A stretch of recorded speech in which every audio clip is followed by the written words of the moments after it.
শ্রী শ্রী নটনাথায় নমঃ। শ্রী শ্রী অন্নপূর্ণা মায়ের শ্রীচরণ কমলে নতশির হয়ে ও শ্রী শ্রী রামকৃষ্ণ পরমহংসদেব ও গিরিশ ঘোষের পাদপদ্মে শ্রদ্ধার্ঘ অর্পণ করে এবং আগত সকল যাত্রাপ্রেমী দর্শক মন্ডলকে নবান্ন উৎসবের শুভেচ্ছা শুভকামনা ও সশস্ত্র প্রণাম জানিয়ে আর আমাদের এই কুসুমডি গ্রামের চিরাচরিত ধারায় যারা পুরাতন ঐতিহ্য অর্থাৎ যাত্রাপালাকে লালন পালন করে আসছে তাদেরকে হৃদয় ছোঁয়া ভালোবাসা জানিয়ে শুরু করছি এবছরের নিবেদন।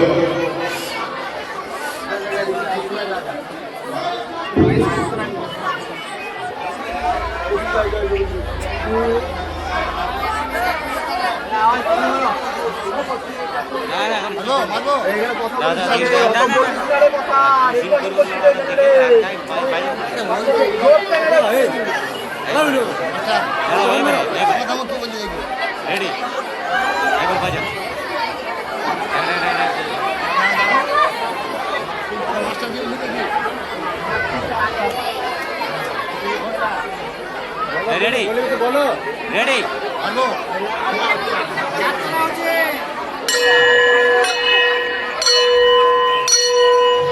লাইট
না বললে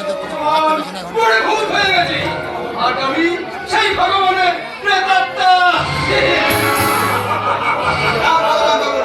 ভগবান বাবু আজও মরেনি, আজও বেঁচে আছে তার জীবন্ত অতীত। আপনি সে অতীতটাকে একটু একটু করে জাগিয়ে তুলুন। ভগবানের এই পদবিক বেদান্তর থেকেই সরে পড়বে বেদনার রক্ত, স্মৃতির পর্দায় ভেসে উঠবে কতগুলো পরিচিত বেদনার মরমে ঢাকা সেই ভয়ঙ্কর স্মৃতিগুলোকে আজ আমি জাগাতে চাই না, আজ আমি জাগাতে চাই না। আপনাকে হবে আপনার চাল চলন লক্ষ্য করে আমি বেশ বুঝতে পারছি হয়তো কোনো লঘু পাবে আপনার এই ফাঁসি অর্ডার হয়েছে। আজ বলতে আপনাকে কাঠ করে নিয়ে যাওয়া হবে। আমার কোনো ক্ষমতাই নেই আপনার এই শাস্তি লাঘব করা, কিন্তু আপনার জীবনের অতীত কাহিনী আমার শুনতে বড় ইচ্ছে করে। আপনি দয়া করে আপনার জীবনের অতীতের কাহিনী কেমন করে বলবো, কেমন করে বলবো স্যার, কেমন করে বলবো?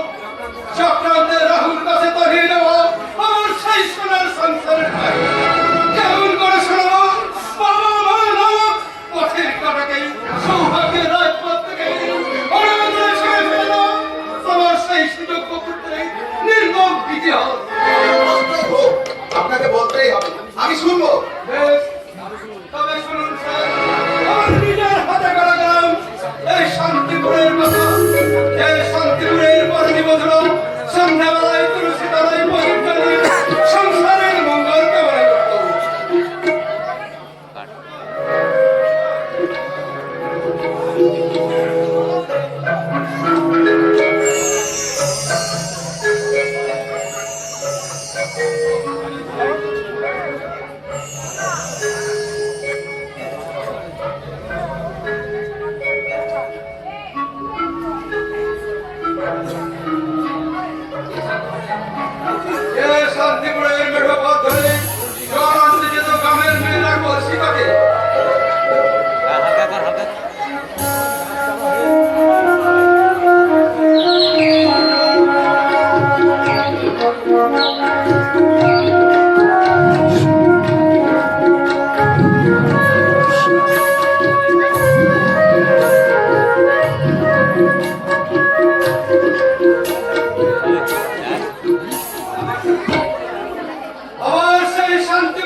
302 ধারা অনুসারে আসামি ভগবান ভট্টাচার্যকে খুনের অপরাধে আদালত ফাঁসির আদেশ দিল। নির্ধারিত দিনে সূর্যোদয়ের সঙ্গে সঙ্গে কার্যকরী হবে আদালতের দণ্ডাদেশ। তারই প্রাক্কালে আসামি ভগবান ভট্টাচার্যের নিজস্ব স্বীকারোক্তিতে তারই মর্মস্পর্শী জীবন লেখ্য এই নাটকের মূল কাহিনী। ভগবান তার সুখ সম্পদ জলাঞ্জলি দিয়ে বড় ছেলে কল্যাণকে ফিরে ফেরত গ্রেপ্তার করে দিল। সর্বস্ব হারানোর পর এই সামান্য ভিত্তিতে ভগবান যখন তার নিষ্ঠ সংসারে একটি সুখের সন্ধান পেতে চায়, দারিদ্রের অমাবস্যা ভেদ করে যখন তার দুঃখের সংসারে উদয় হয় সুখের চন্দ্র, ঠিক তখনই চক্রান্তে রাহুল দাসে তার সংসারে শুরু হয় অকাল চন্দ্রগ্রহণ। সুখ স্বপ্ন আশা আকাঙ্ক্ষার একমাত্র ভরসা কল্যাণের চক্রান্তের শিকার হয়ে হারিয়ে যায় ভগবানের জীবন। জন্মদাতা ঋণ শোধের কর্তব্য ভুলে গিয়ে কল্যাণ তার জন্মদাতাকে ইচ্ছা যায় প্রবঞ্চক মিথ্যাবাদী। অবশেষে সর্বহারা ভগবানের শেষ আশ্রয় হয় আস্থার উদ্ধার। না, আর নয়, বাকিটা খুঁজে নেওয়ার ভার আপনাদের। কেনই বা ভগবান খুন না করে ফাঁসির আসামি? কার হাত থেকে কাকে বাঁচাতে ভগবানের এই আত্মদান? এমনি অসংখ্য প্রশ্নের উত্তর পাবেন এই নাটকে। আজকের যাত্রাপালা যাবতীয় মর্মস্পর্শী কর্মসমূহের প্রকৃষ্ট বাস্তবতা উৎকৃষ্টতম উদাহরণ। এই উদাহরণগুলিকে সামনে রেখেই আজকে আমাদের নিবেদন এই যাত্রাপালা আজকে বাবার ফাঁসির দিন।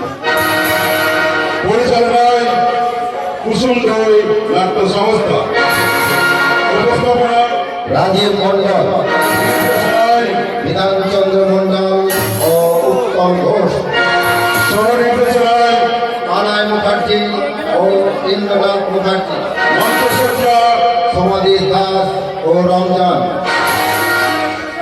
ক্যামেরা দেবপুরাম মুখার্জি ও শুভজিৎ মন্ডল, সিন মেকআপ, সোমনাথ মুখার্জি, হিসাব রক্ষক, নিত্যগোপাল মন্ডল, আলো ভাব সঙ্গীত বিবেক এবং মহিলা চরিত্রে চণ্ডী অপেরা,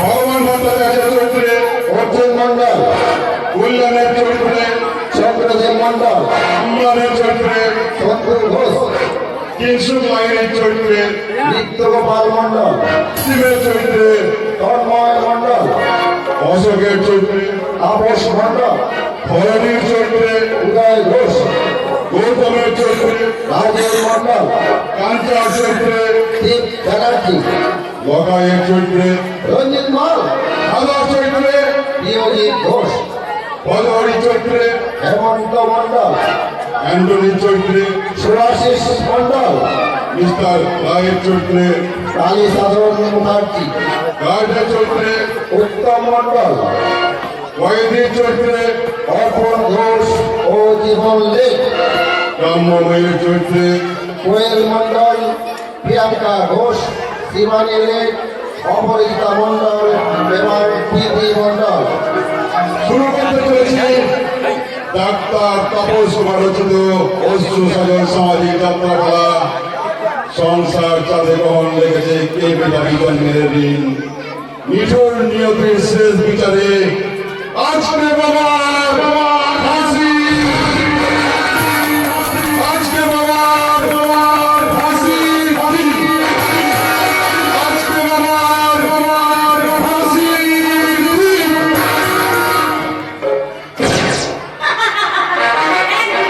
আমি বলতে পারি না, মারটা মেরেছি। ড্যাডিদের সঙ্গে থাকতো, তাকে দেখতে আমি বলতাম, ড্যাডি, তোমারা দাঁড়াচ্ছে, আমি কিন্তু কোনো অংশে কম নয়।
ওইসব অশিক্ষিত নিয়ে শব্দগুলো উচ্চারণ করবি না। আমাকে দিদি মনে মনে না রেখে মেমসা করে রাখতে পারিস না।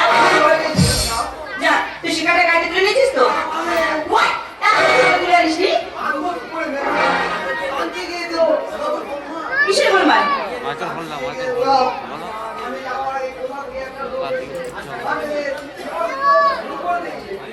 আমি বললাম ওটা আমার মেয়ে যাবে শিকার, ওটা আমার হাতে তুলে দাও।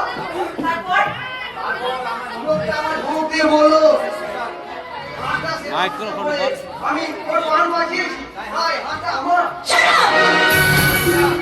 গুলি করে রাস্তাটা বন্ধ আমি উড়িয়ে দেবো। চামড়া দিয়ে আমি জুতো বানাবো। তাহলে পায়ের মাপটা দিয়ে দেন ম্যাডাম, তো বানিয়ে আমি নিজেই আপনার জন্য পাঠিয়ে দেবো। এই, এই তুমি। এই লোকটাই তো তোমার শিকার টেনে নিয়েছেন, স্যার। হ্যাঁ ম্যাডাম, আপনার দামি বন্দুক দিয়ে যে সস্তা পাখাটা আপনি ওড়াতে চেয়েছিলেন, যার কালো চামড়া দিয়ে আপনি আপনার ওই নরম পায়ে মাইকেল ফোন দাও। ওড়াতে চেয়েছিলেন, আমি সেই রাখতে ওই ম্যাডাম তোর মাপটা দিই। সেন্স আমার ঠিকই আছে ম্যাডাম, যার সেন্স নেই সেই প্রকৃতি সৌন্দর্য রক্ষাকারী ওই সুন্দর প্রাণীটাকে গুলিয়ে চালিয়ে এক নির্লজ্জের মতন উদয়নির হাসি হাসছে। বাজে কথা না বলে আমার প্রশ্নের উত্তর দাও। আমার শিকারটা তুমি ফিরিয়ে দেবে কি না? আপনার খেয়ালে মনে শখ মেটাতে যার নিষ্ঠুরের মতন আপনি প্রাণ দিতে গিয়েছিলেন, তা বহু কষ্টে আমি তাকে সুস্থ করে প্রাণ বাঁচিয়েছি। তার একমাত্র হাসটা আমার, আর আমার ওই হাসিটার অসুস্থ হাসটার তুলে দিতে পারি না। ঠিক আছে, তাহলে এই বন্ধুকে আমি তোমাকে গুলি করবো এই নিয়ে। সরে যা গৌরী, সরে যা বলছি। ছোট ছোট বড় কথা বলে যে বড় অন্যায় করেছে তার নির্মম পরিণতি ওকে খুলে বেটে এর পাই দেবো। বলো বলো রাখেল, আমার শিকারটা কোথায় বলো? ও দেখুন, আপনার শিকার সুস্থ হয়ে নীল আকাশের বুকে পাতলা মেলে ভেসে বেড়াচ্ছে। শালামের রাস্তায় তোমাকে আমি আপনি ওভাবে ধরধর করে কাঁপছেন কেন? বন্দুকের ভারে আপনার বড় হাত দুটো ওভাবে অবশ হয়ে আসছে কেন? চালান গুলি, চালান।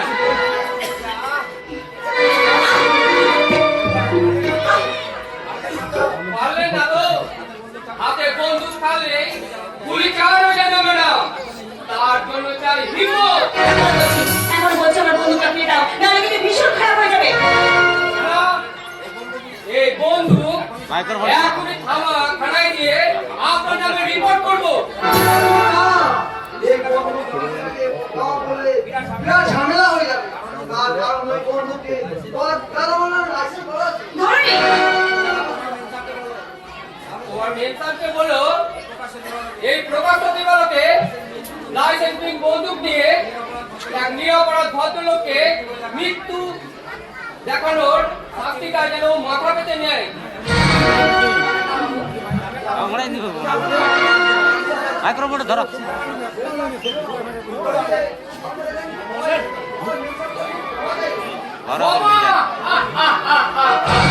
যাওয়ার হয়ে তুমি ক্ষমা চাইছো। মাইক্রোফোনে বলুন, মাইক্রোফোনে। ঠিক আছে, দাঁড়াই বলুন ওকে, লড়ছেন কি? ছায়ামাত্র নেই। মাইক্রোফোনে দাঁড়াই বলুন। আমি এই বন্দুক ফিরে দিতে পারি যদি তোমার মেনসান আমার কাছে ক্ষমা চায়। আমি ক্ষমা চাইবো তোমার কাছে। হ্যাঁ হ্যাঁ হ্যাঁ, ক্ষমা। বলবে জীবনে কখনো কারো কাছে আমি ক্ষমা চাইনি আর তোমার কাছে কখনো চাইতে পারবো না। তাহলে বন্দুকটা কি থানাতেই জমা দিয়ে আসবো? যাবেন না। সমাজে না মানে সর্বনাশ হয়ে যাবে। ধরনি বেশ, আমায় তুমি ক্ষমা করো। ওভাবে না ম্যাডাম, হাত জোর করে নম্রভাবে আমাকে ক্ষমা চাইতে হবে। বেসা বাবু যা বলছে তাই বলো। সমাজে না বেশ, বেশ, আমাকে তুমি ক্ষমা করো। You shut up,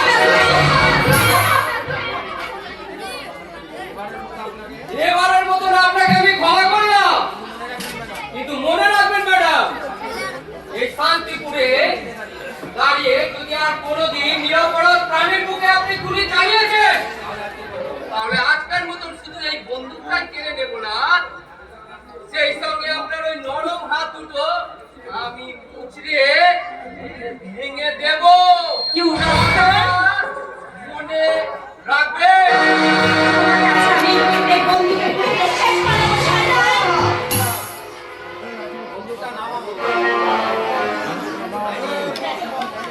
তুমি এসেছো নাকি? এই দেখো না, একটা গায়ে ছোট লোক আমাকে যাচ্ছে তাই ভাবে অপমান করে গেল। তুমি জানো ড্যাডি, ও আমার শিকার করে বালি হাতে প্রাণবাজি আমার তাকে আকাশে উড়িয়ে দিয়েছে। ডাক্তার, তাকে গুলি করতে তুই বন্দুক তুলেছিলি? কোনো সামান্য লোক নয়। বিলেত থেকে সদ্য ডাক্তারি পাস করে আসা গ্রামের এক অমূল্য রত্ন,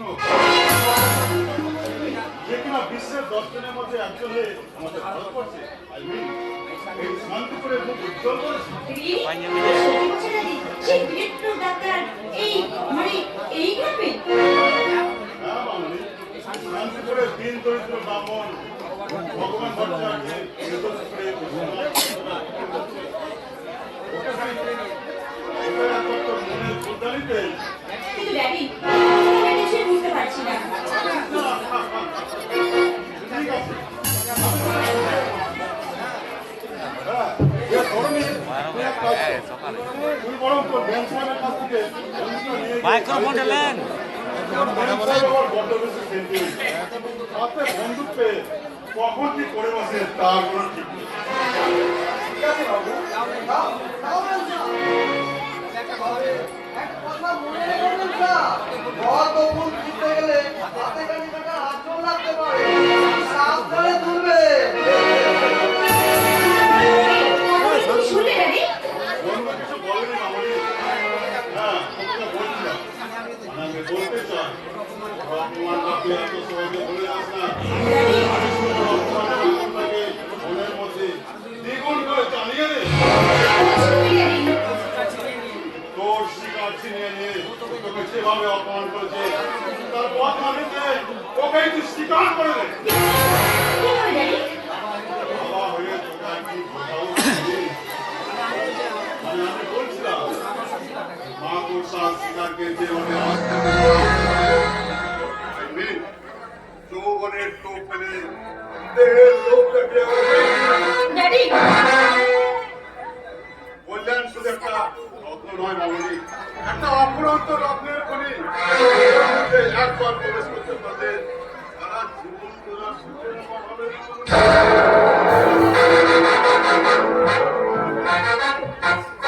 ঠিক বলেছো ড্যাডি। মিথ্যে অসুখ মনে পুষে না রেখে আমি চাই সত্যিকারের সুখের স্বাদ। তাই আজ থেকে আমার ওয়ান অ্যান্ড অনলি টার্গেট ওই ডাক্তার কল্যাণ ভট্টাচার্য।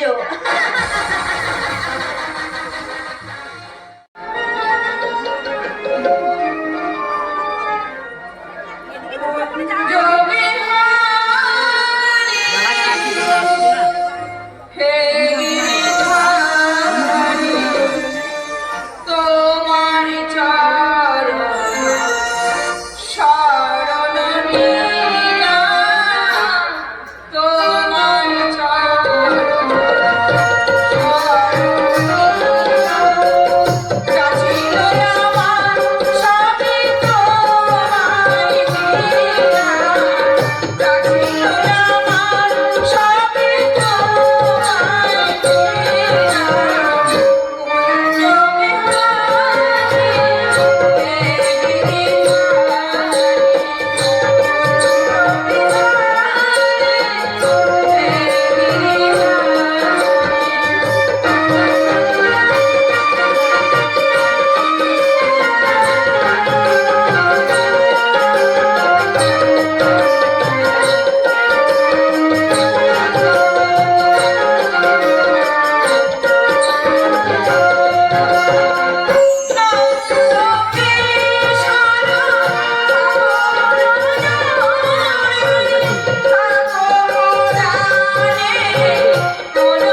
আনন্দের দিন? হ্যাঁ, আমাদের কল্যাণ আমার মস্ত বড় ডাক্তার হয়েছে।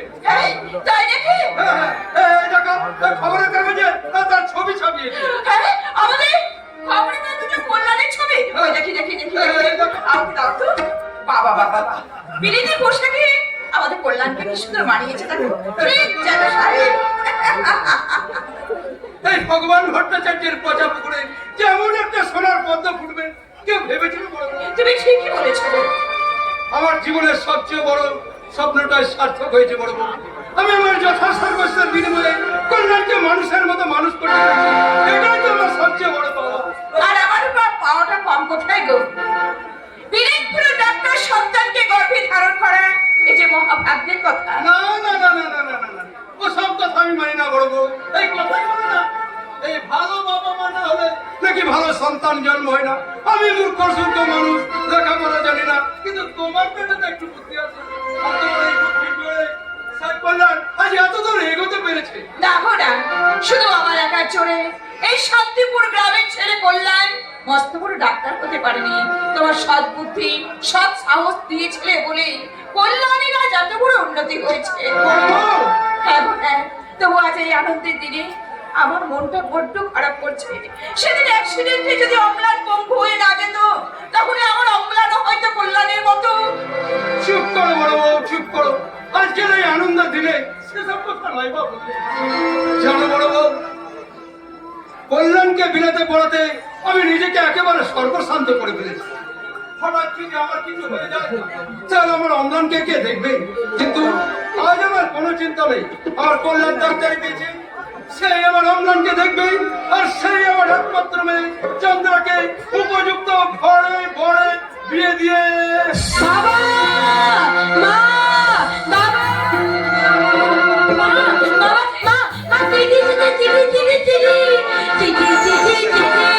আমার দাদার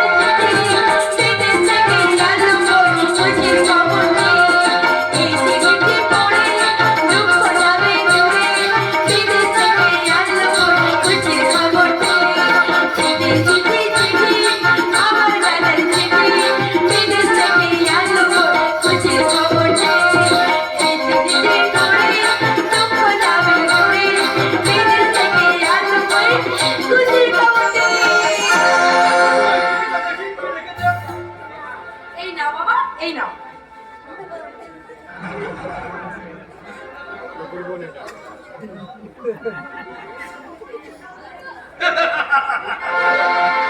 হতভাগা আমাদের চিঠিতে এই খুশির খবরটা লিখে পাঠিয়েছে। ওরে বোকা, এই তোর বাবা মূর্খ হলো, অন্ধ নয়। খবরের কাগজে অনেক আগেই তোর ছবি দেখে আমি এই খুশির খবরটা জানতে পেরেছি। বাবা, কল্যাণের চিঠিটা পড়তে পারছি। এই তুই জোরে জোরে পড়িস না। ঠিক আছে মা, ঠিক আছে, পড়ছি। পূজনীয় বাবা, পত্রের প্রথমে তুমি আমার প্রণাম নিও, মাকে আমার প্রণাম জানিও, মুখপুরি চন্দ্রা আর স্নেহের অম্লানকে আমার স্নেহাশিস জানিও। দেখেছো বাবা, কল্যাণ আমাদের কারো কথা লিখতে ভুলিনি। তোমাদের ঐকান্তিক ইচ্ছা এবং প্রাণঢালা আশীর্বাদে আজ আমি ডাক্তারি পাস করতে পেরেছি। আমি জানতাম বাবা তুই পারবি। তুই যে ভগবান ভট্টাচার্যের স্বপ্নের আঘাতে একমাত্র ধ্রুবতারা। ঠিক আছে বাবা। আগামী 19 এপ্রিল আমি বাড়ি যাচ্ছি, তোমরা সবাই। বাবা, বাবা, আজকে 19 এপ্রিল। আজ 19 এপ্রিল, মানে আজই কল্যাণ বাড়ি আসছে। আজ কবে বাড়ি আসছে? ওরে ও চন্দ্রা, চিঠি করে কোনো কাজ নেই, চিঠি করে কোনো কাজ নেই। যা, এই খবরটা সবাইকে জানিয়ে দে। ওরে অম্লান, শুনে যা, তোর দাদা আসছে। তুমি এখন একটা দাঁড়িয়ে আছো, যাও স্টেশনে যাও, ছেলেটাকে স্টেশন থেকে নিয়ে এসো। কি হলো, তুমি দাঁড়িয়ে আছো কেন? আমি যাচ্ছি। এখন আমি কল্যাণ কাঁদতে স্টেশনে চলে যাবো। চন্দ্রা, কল্যাণের ঘরটা তুই একটু ভালো করে গুছিয়ে রাখিস, কেমন? আর বলবো, আমার কল্যাণের যেন কোনো অসুবিধা না হয় সেসব তুমি একটু দেখবে। আর কল্যাণ আমার যা যা খেতে পছন্দ করে তুমি তাই রান্না করবে। সেই সঙ্গে নলের গুড়ের পায়েস, কচু, শুক্তো, বাবাকে আমার নলের গুড়ের পায়েস খেতে বড্ড বেশি ভালোবাসতো। কিন্তু কিন্তু ঘরে যে কিচ্ছু নেই গো। নেই? না গো না, বললেন আমার কুচো চিংড়ি দিয়ে মোচার ঘন্ট, কাতলা মাছের মাথা দিয়ে শুক্তো খেতে খুব ভালোবাসে। কিন্তু ও লেখাপড়ার খরচ জোগাতে দুটো পুকুরিতে তুমি বিক্রি করে দিয়েছো। হ্যাঁ রে হ্যাঁ, এই 7 পুরুষের বাস্তব ভিটেনা পর্যন্ত। বড় বউ, এতদিন পরে ছেলেটা বাড়ি ফিরে আসছে, না জানি কটা বছর কি না কি খেয়ে দিন কাটিয়েছে। আমি বাবা হয়ে তার মুখে দুটো ভালো খাবার তুলে দিতে পারবো না, তাহলে কি হয়? তাহলে যে আমি নিজের কাছেই নিজে ছোট হয়ে যাবো। বাবা, কিন্তু আদেশ বানাচ্ছে তোমার মতো সামর্থ্য নেই বাবা। ভাবছিস কেন রে মা? হজহরিদার কাছে তো আমি ভিটে বাটিটা বন্ধক দিয়েছি, তাকে চাইলে সে নিশ্চয় আরো কিছু টাকা আমায় ধার দেবে। কিন্তু এতগুলো টাকা শোধ করে তুমি ভিটে বাড়িটা কেমন করে ছাড়াবে বাবা? সে কথা তোদের কাজকে ভাবতে হবে না রে মা। এখন থেকে আমার সব ভাবনা কল্যাণে। তুমি কিছু ভেবো না বড়। আমি কানাইয়ের হাত ধরে বাজার করে বানাচ্ছি, আর আমি কল্যাণ কান্দে স্টেশনে একটু দেখতে কখন যে কি করি? হতভাগার চিঠিটা যদি কমসে কম 5 দিন আগে আসতো, 5 ঘন্টা আগে আসতো, তাও হতো। বাবা, এসে গেছি বাবা। রাস্তার মাঝে হঠাৎ একটা ঝামেলা যদি না করতাম না, তাহলে যেন আমি 2 ঘন্টা আগেই এসে পৌঁছে গেলাম। কল্যাণ! কেমন আছো বাবা? খুব ভালো আছি, খুব ভালো আছি। মা, তুমি ভালো আছো তো মা? হ্যাঁ বাবা হ্যাঁ, আমি খুব ভালো আছি, খুব ভালো আছি। হ্যাঁ রে, এতদিন আমাদের ছেড়ে থাকতে তোর ভীষণ কষ্ট হয়েছে তাই না? কষ্ট কষ্ট কিসের মা? তোমাদের কথা ভাবতে ভাবতে 5টা বছর যে কিভাবে কেটে গেল তা আমি নিজে বুঝতে পারিনি মা। এই তুমি ওভাবে মুখ ফিরিয়ে দাঁড়িয়ে আছিস কেন? ও বাড়ি এলাম বলে হিংসে হচ্ছে বুঝি? এই হিংসুটি দাদা রাখতে ছাড়বে না। বাড়ি এসে তাই তোমার পিছনে লাগতে শুরু করে দিয়েছে। কতদিন না তোকে এই বাড়ি থেকে আমি তাড়াচ্ছি, কতদিন কিন্তু তোর নিস্তার নেই। এই বাড়ি থেকে যেতে আমার হয়ে গেছে। দাঁড়া, খুব শীঘ্রই আমি তোর বিয়ের ব্যবস্থা করছি। মা, অম্লান কোথায়? অম্লান, অম্লান!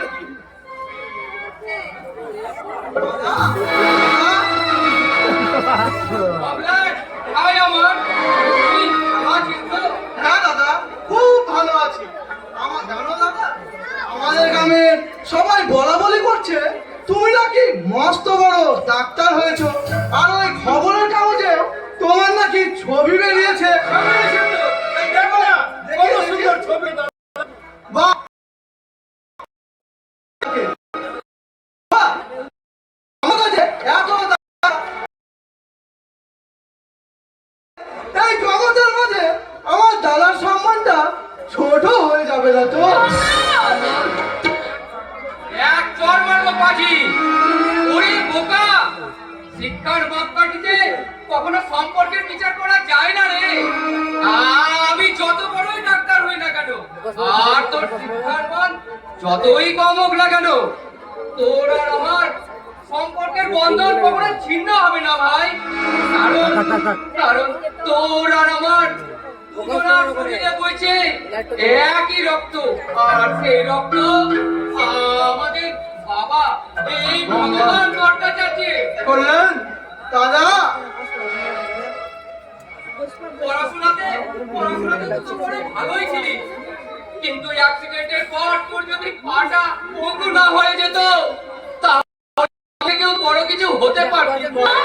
দাঁড়ি করলেন না, তোকে পরে তোর বাবার যা অবস্থা হয়ে গেছে, ও যদি সুস্থ থাকতো।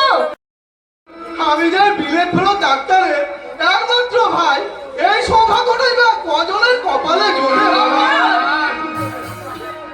এবার কিন্তু আমার একটা জিনিস কিনে দিতে হবে দাদা। কি জিনিস ভাই বল? একটা 3 চাকার সাইকেল। সাইকেল? হ্যাঁ, এই স্ক্যাচ নিয়ে হাঁটতে আমার ভীষণ কষ্ট হয়।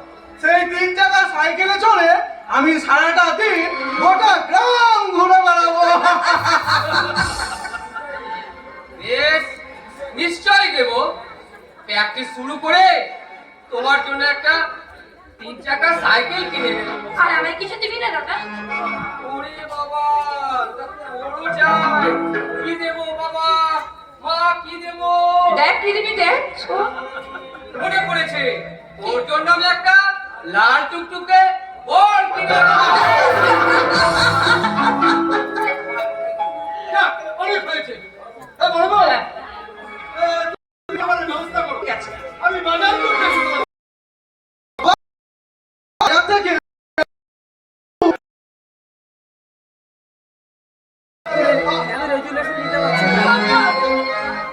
কমলা, ভাই আমার, আমি বেশ বুঝতে পারছি আমাকে বিলেতে পাঠিয়ে তোমরা যে কত সুখে আছো তা আমার আর জানতে বাকি নেই। কেন কেন তোমরা আমাকে বিলেতে পাঠিয়ে তোমরা দিন রাত চোখের জল ফেলতে?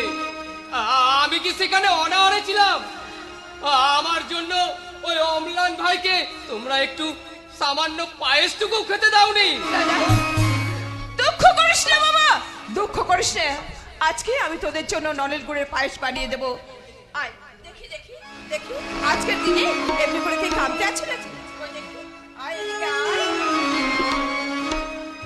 এ কি মা, তোমার হাতে সেই সোনার চুড়ি বাছা যেগুলো আমার ঠাকুমা পরে তোমাকে এই বাড়িতে বরণ করে এনেছিল, বলো মা সেই সোনার চুড়ি গাছা কোথায়? সোনার চুড়ি? কি হলো মা, তুমি অমনি চুপ করে আছো কেন? বলো তোমার সেই সোনার চুড়ি গাছা কোথায় মা, বলো। ওসব কথা থাক না বাবা, আগে খাওয়া দাওয়া ছেড়ে না, তারপর বিশ্রাম নিবি, চল। না বাবা না, আগে আমাকে জানতেই হবে সে মায়ের সোনার চুড়ি। আমি বলছি দাদা, আমি বলছি তোর ডাক্তারি পড়ার খরচ জগতে বাবা সেগুলো বিক্রি করে দিয়েছে। আর তার সঙ্গে আমাদের পুকুরটু তো বিক্রি হয়ে গেছে দাদা। চন্দ্রা, তুই থামবি? না, আজ আমি থামবো না, আজ তাদেরকে জানতেই হবে দাদা ডাক্তারি পড়ানোর জন্য তোমরা কতটা সর্বশান্ত হয়েছে তা দাদা জানার দরকার বাবা। সর্বশান্ত হওয়ার আর কি বাকি আছে? আছে রে, আছে আছে দাদা, আছে। তোর পয়সার খরচ করতে না পেরে বাবা বাবা এই বাড়িটা ওই ভজহরি জেঠুর কাছে বন্ধক দিয়েছে। আহ, চমৎকার বাবা, চমৎকার। তোমার কর্তব্য রক্ষার কি অপূর্ব নিদর্শন। আমার একার সৌভাগ্য সোনা দিতে মুড়ে দিতে গিয়ে তুমি এতজন মানুষকে তুমি ভিখারি সাজিয়ে দিলে বাবা। পঙ্গু অম্লানের ভবিষ্যতের কথা তুমি একটি বারও ভাবলে না, তুমি একটি বারও ভাবলে না। ওই বোন চন্দ্রানীর তুমি বিয়ে দিবি কি করে? কেন কেন তোমরা আমাকে ডাক্তারি পড়াতে ওই বিলেতে পাঠিয়েছিলে? কেন এক রাস অপরাধের বোঝা আমার মাথায় চাপিয়ে আমায় তোমরা স্বার্থপর সাজালে বাবা? স্বার্থপর সাজালে, বলো বলো বাবা। কাঁদিস না বাবা, তুই কাঁদিস না। ওরে তোকে 5 জনের 1 জন করে করে তুলবার জন্যই তো আমাকে গড়ে তুলতে গিয়ে আরো 5 জনকে তোমরা ভিখারি সাজিয়ে দিলে। তাতে কি হয়েছে বাবা, তাতে কি হয়েছে? আজ তুই তো আমাদের একমাত্র অবলম্বন, তাই তো নিজেকে নিঃস্ব হয়েও তোকে মানুষের মতো মানুষ করতে পেরেছি। তুই আমাদের জন্য একটা নতুন স্বর্গ করে দিতে পারবি না বাবা? তুই কি চন্দ্রাকে পাত্রস্থ করে আমার পঙ্গু অম্লানের দায়িত্ব নিতে পারবি না বাবা?